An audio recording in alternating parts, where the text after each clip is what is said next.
Smarterfan.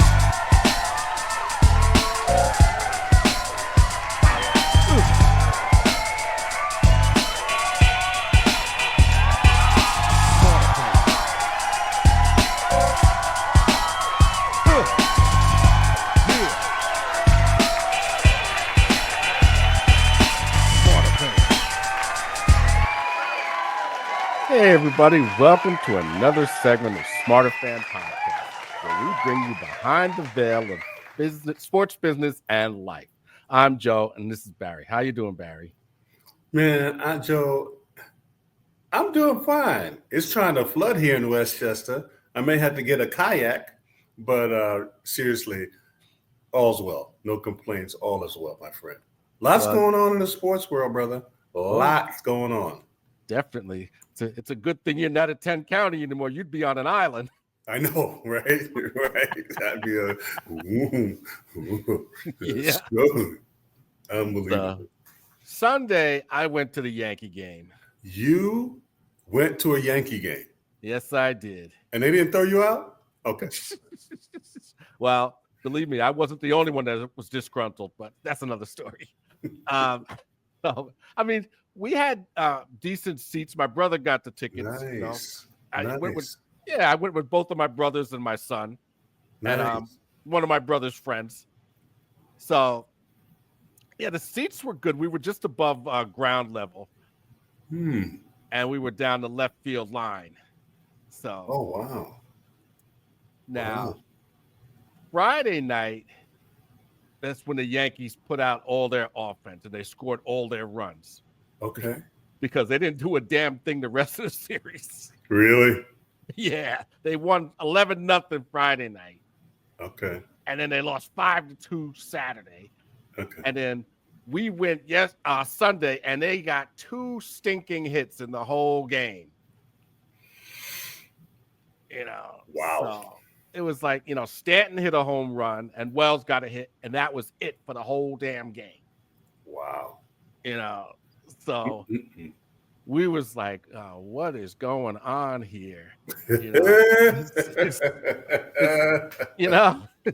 It's basically when the Yankees run into good pitching, it's their Achilles heel.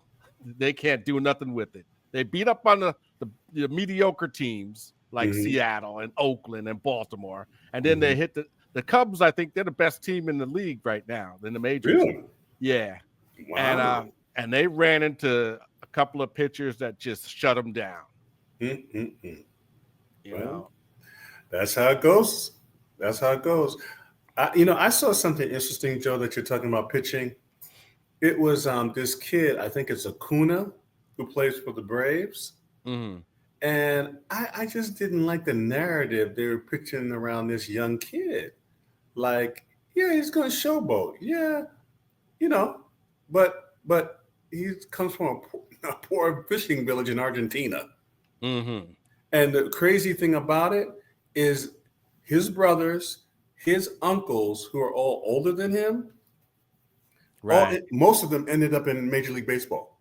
Right, yeah. His father played in major, and so it's just like, well, why are you pitchers getting mad and hitting people? Maybe you can explain that. If I'm a pitcher and my job is to get you out, and shouldn't I be developing the skill, the slider, the this, the that, the other to get you out? I don't hit you with the ball. Where is it? What's that from? And I never understood that. Well, it's just a different ball game these days. They like to show up the pitcher. And a lot of these pitchers don't know how to pitch anyway. If you throw 100 miles an hour, they'll bring you up whether you can locate the ball or not. Okay. So, but isn't I'm supposed to be showing my dominance that you can't hit my ball? Right. That's what you're supposed to be doing. But I said, they don't teach these pitchers how to pitch anymore. Okay. As long as they can throw the ball 100 miles an hour, that's all they care about. That's all they care. Okay. Because I'm like, I don't remember guys getting hit that much when I was growing up. Well, I remember Bob Gibson throwing at people. So no, yeah. But again, Maybe it's just something I don't understand. Okay. Well, there was an unwritten rule back then when Gibson was playing that if you hit a home run off of him, the next time you stepped into that batter's box, you knew one was coming at your head. Yeah, I see, but I just don't think. To me, that's like an athlete saying you're better than me, and you can't get me out, so I hit you with the ball. It don't take any skill to hit somebody with a ball. But No, but that's the different. mentality of these younger players today. So Yeah, I get it. they get their feelings hurt, and then this is what happens. Yeah, I'm like, So I mean, you strike the kid out, he looks like a fool. mm-hmm. That's because you're a better pitcher, right? Yeah. If he hits your ball, he got you tonight. He's better tonight. So I throw the ball at you and I hit you with the ball, and that's supposed to. Anyway, go on, my friend. Go on. Well, Let me not beat a dead horse. So that was my Yankee experience. So, they just went out there and just stunk up the place, in my opinion. I got you. What else you got going on? I know you got something cooking.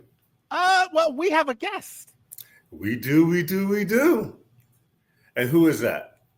That would be Coach Reed. Coach Reed, yes, who we had on last week, and we had so much to talk about that we had to create a part 2, Smarterfan family, to get the rest. So we're going to do a part 2 with Coach Reed, who's graciously agreed to meet with us again, and we're going to have a great time because we've got a whole bunch of questions for him, and he's just got an incredible career in the playing professional basketball overseas, coaching, giving back to the community. So yeah, Coach Reed, we can't wait to talk to you tonight. Hello. There he is. There he is. is. How you doing? Doing great. How about you guys? Good. Good to see you. Doing all right. Yeah. So, Coach, I'm just curious. Do you have any hobbies or interests outside of sports? Since I stopped playing, it's been pretty much a lot of hustle and bustle, so I haven't had as much time. But when I was in my playing days, not too long ago, I would always try a lot of new restaurants. Are you a foodie? Traveling all over the world. I was in Italy. I've been in West Africa quite a bit. So just a lot of the local cuisines, that was my thing, and just traveling. Nice.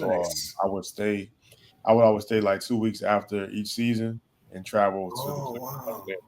So I would just ask the team, like, hey, is it cool if I stay over here for a couple more weeks? They're like, sure, go visit the country. So I just go check everything out. So I ended up going to about 24 countries total. Oh, really? Wow. Yeah, it's super cheap. Like when you're in Europe, you can fly from like Paris to London for like $50. $75. No way. Wow. Yeah. So you can knock out quite a few things, or you could take the train, or you can fly however you want to do it. But any of the major cities, Barcelona, Zurich, anywhere, it's going to be 50 or $100 max. Wow, that's what's up. And even to fly to Africa. So if you was to fly to Africa from Barcelona or from Paris or something, it'd be like $300. Really? Yeah, I would go all the time. So every time I had a little break, I would just roll out, and it's like, man, I'm gonna be over here. It's cheap. Let me do it while I'm over here. Yeah, definitely. Makes sense. Wow. I can visit all the stuff in the States when I get back home, but while I'm over here, I'm over here. Yeah, well, I'm sure it's definitely different. Yeah. So I'm sorry, Joe. How did you like siesta time? That was an adjustment. So why don't you tell Joe about siesta time? Because I've been in Africa, and that's where I first was exposed to siesta time. Well, siesta is pretty much everywhere except here. Yeah, isn't that crazy? When I got to France, I was 23, and I was starving. It was probably like 4 or 5 in the afternoon, and I was driving. Go to see. I saw a bunch of restaurants. Like, why is everywhere closed? Mm-hmm. So the next day, same thing. Like, why is everywhere closed? And then you'll finally go to a place. If it's not McDonald's, like it's pretty much closed, and they'll be like, "We don't serve food. Like, you can't have food right now. Like, why can't I have food? It's 5 in the afternoon, or 6 in the evening." Mm-hmm. And so that's when I started learning about siesta. So what it does is over time is it makes you stop eating so much. Mm-hmm. Yeah. then the food is much more. They don't have all the preservatives and things in it. Yeah. So you can eat the same foods over there that you eat here, and you're going to lose probably 10 to 15 pounds in a matter of 2 or 3 weeks. Yep. Just because it's Wow. cleaner and it fills you up. You don't really want to eat too much afterwards. Exactly.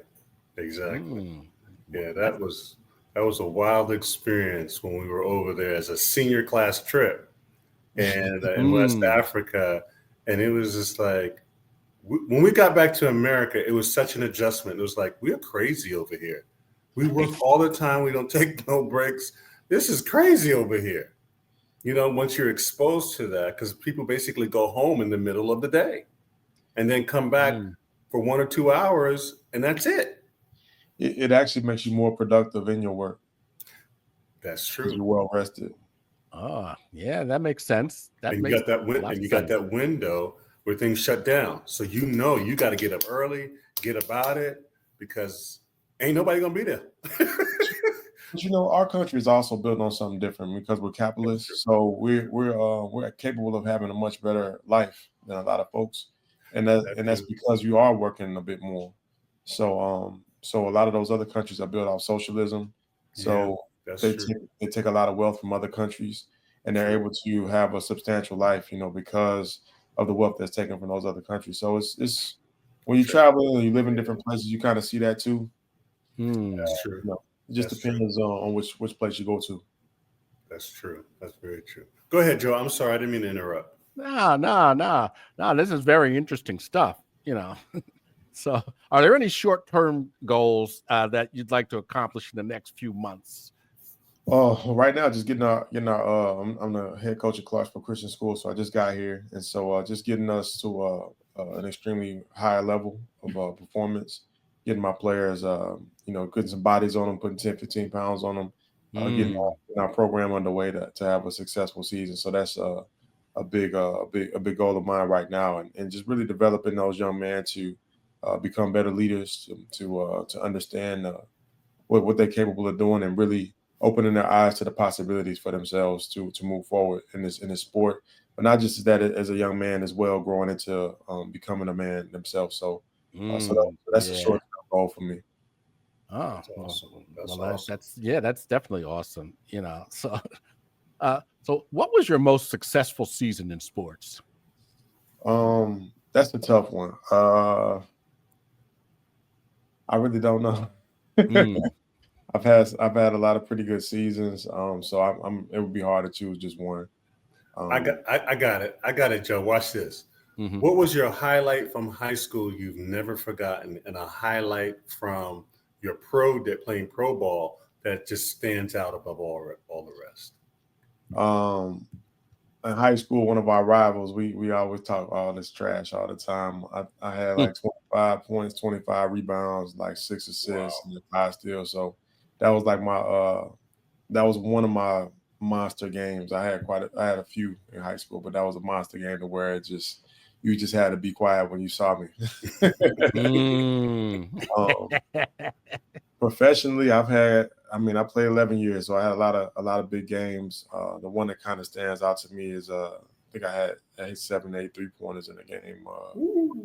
Wow. For Sufel, I play for now check this name as Sufel Weierschein. That's the team. Really? The name of the city is just outside of Strasbourg. It's on the border of France and Germany, so it used to actually be part of Germany, which is why the name is like a German name, Sufel Weierschein. But yeah, so I remember pretty vividly. Amazing. Go ahead there. No, how was it like? Because people are going to want to know, as being a Black man and dealing with, the off-court stuff, women, society. I was listening to this athlete who was talking the other day, and he was just like, well, I was in Poland, and, you figure you're not going to deal with some racism, but walking down the street with a white woman hand in hand, you get some looks, So, was that ever an issue for you, or? That all depends on the country. So Western Europe is a lot like the States. People don't really bother you about that sort of thing. But when you get to Central Europe, like Austria, you get to Eastern Europe, you're gonna have those type of scenarios. I remember the first place I went to, I was in Finland, and you don't even leave the airport. As soon as you get off the plane, people are just staring at you like you're a carnival show. Wow. You just go into the little market to get you some snacks or something in the airport, and everyone's just staring at you like, oh man, I saw one.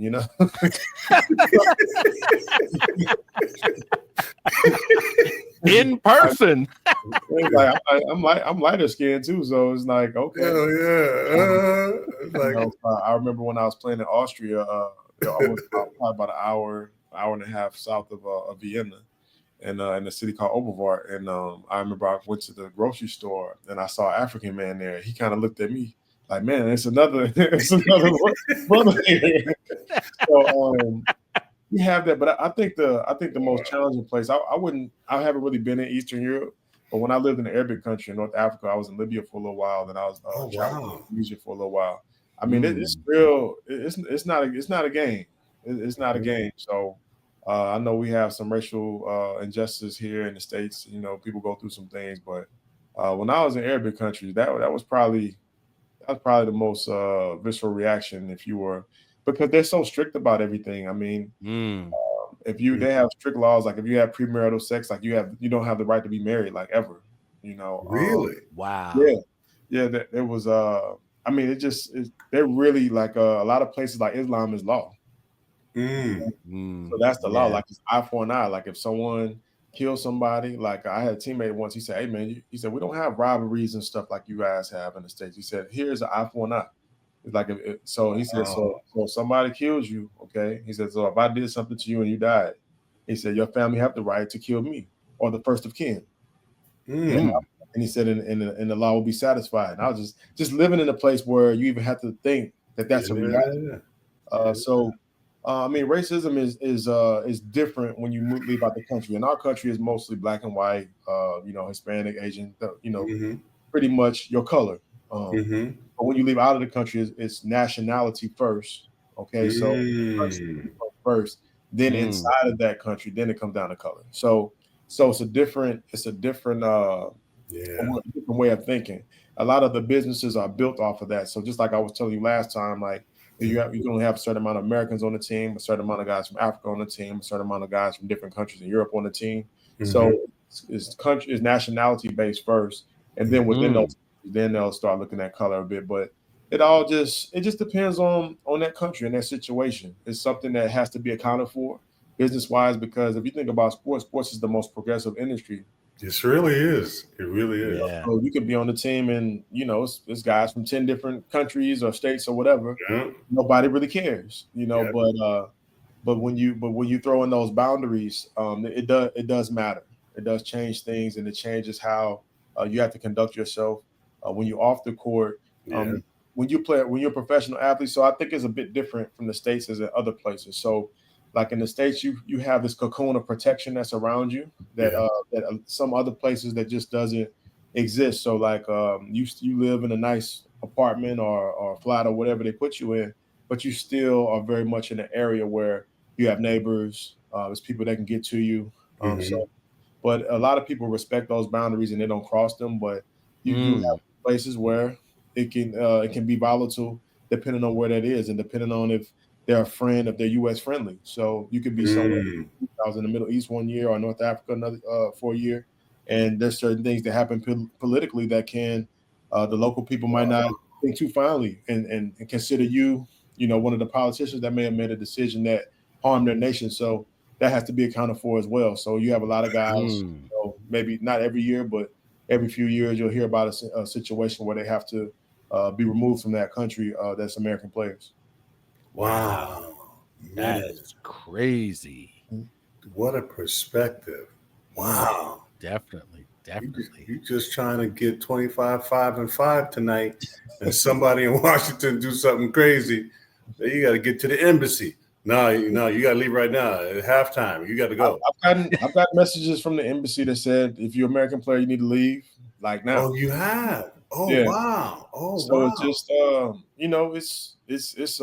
it's something that you don't think about because you're 24, 27, you just going all and you're not even used to thinking that way, because you just going to do a job, but you do have to pay attention to to the news a bit more. You do have to do some research on the background of that nation, because it's some things that some people just not going to be feeling, and a lot of people are way more confrontational depending on the country, more so than American people. We accept everybody from everywhere. Okay. Because of that, we have the best, so we'll have the best people from every continent come in here and pour in and make a great life for everybody. And we're willing to adjust and not be like, okay, well, you're from this place, and we don't fool with you. We don't really think like that. But that's not the reality in a lot of other places.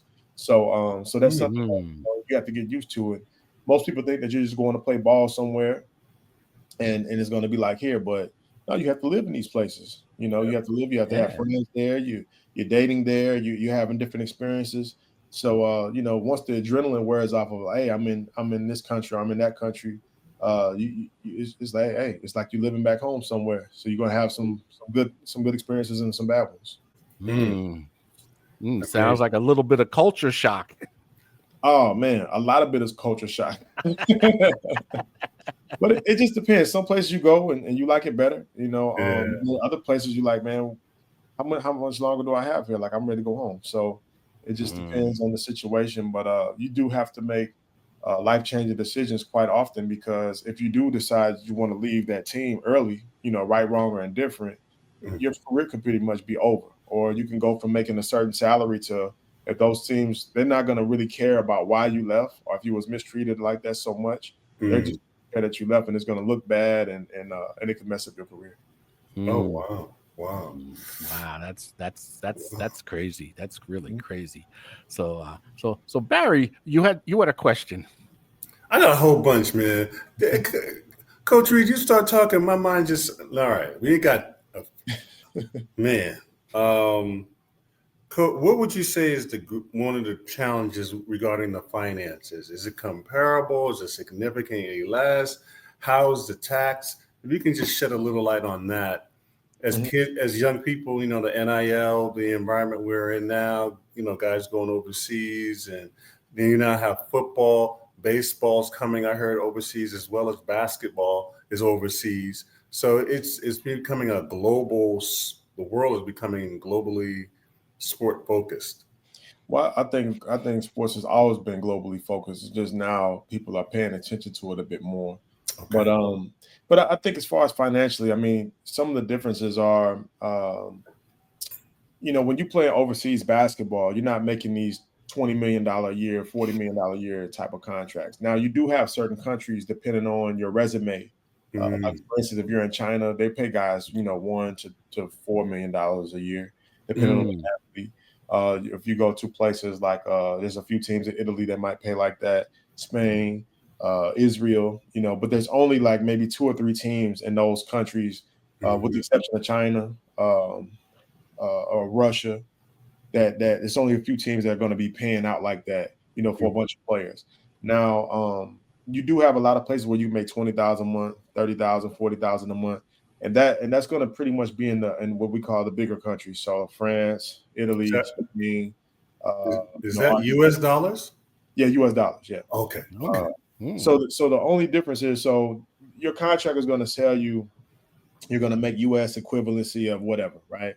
So your contract might say, let's just say for a number's sake, you're going to make $100,000. Now you're going to get paid in their local currency at their local bank. Okay, so you're going to go. They're going to, as soon as you get there, you have to sign all your visa information. You have to go to the consulate, get all of that done so that you have the legal right to actually be over there.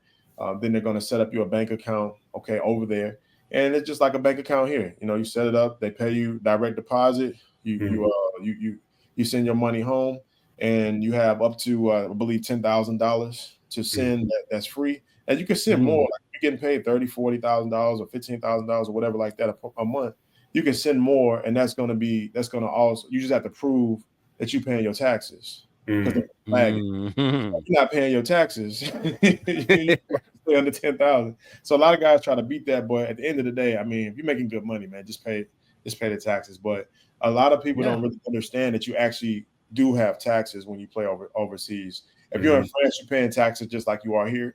But they have, depends on the scenario, how they divvy things up. But other countries, they don't necessarily say that you pay, like you don't have to go pay the taxes yourself, but the team takes it out of your salary.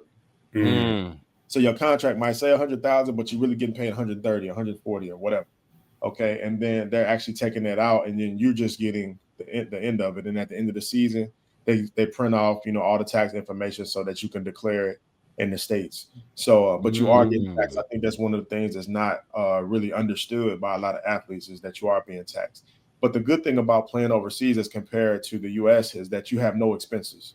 So when you sign with a team, you're going to get an apartment, you're going to get a vehicle, you're not going to have to pay any of the bills. They're going to pay all those bills for everything. So you don't have to make millions and millions of dollars. It's a lot of guys that have great careers. They make $80,000 a year. They make $100,000 a year or whatever, and you're going home. If you make 100,000, you're pretty much going to go home with 95 grand, and then and so you play like that for 7-8 years. You took care of your money. You make some investments and things. You have a pretty straight life too. So you have that going on, and then also you have bonuses. So All-Star game bonuses, MVP playoff bonuses. So there's certain teams that you play on that you don't even have to spend any of your main salary, because like I said, it's pretty affordable. They're paying for everything. So now they don't want you to go over there. So let's say you get to Italy, you don't speak Italian, so you don't even want to have to go through the rigors of having to figure out how to pay the water bill and the light bill and all that stuff because it's too confusing. Okay, they want you to go there. Your place is already furnished. Drop your bags off and get to work and get busy because you're brought in to do a job. You're really a glorified mercenary. So you go in there and you go in there, you handle business, you help them win, and you help build your resume, and that's how that goes. But another bonus of being overseas is you also have depending on the sponsors of the team. So for example, let's say that you're the sponsor of your team is some a nice restaurant. So you might get 3 to 5 meals per day. For wow. There you go. Yeah, so you might play for a team and they have a contract. One of their sponsors might be a gas company, so you don't have to pay for that. So it just depends on every team has their perks and whatnot. But that fluctuates. Some teams are going to offer you.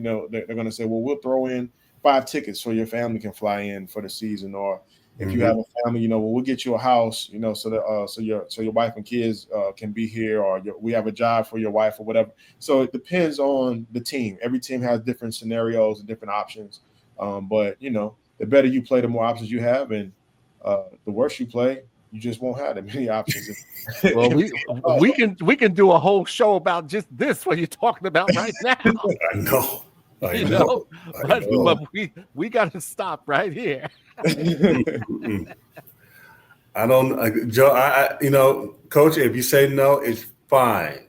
But Joe, I think we need to do one more. What do you think, Joe? Oh, no doubt. Oh, okay. How about Coach? Can we get you for one more? Yeah, that's cool, man. I'll be. You sure? Because I know you're busy. Yeah, I'll be fine. That's cool, man. Okay. Yeah. This is rich, man, because a lot of people never hear these stories, never know what this is like. With somebody with your resume and experience, global experience, and the ins and outs of the game, the ins and outs of the business, the ins and outs of we haven't even talked about the politics that you kind of talk about, because only 2 U.S. players, only is kind of divvied up, and what it's like to deal with coaches and the politics of that, and the dynamics, just a plethora of knowledge. Exactly.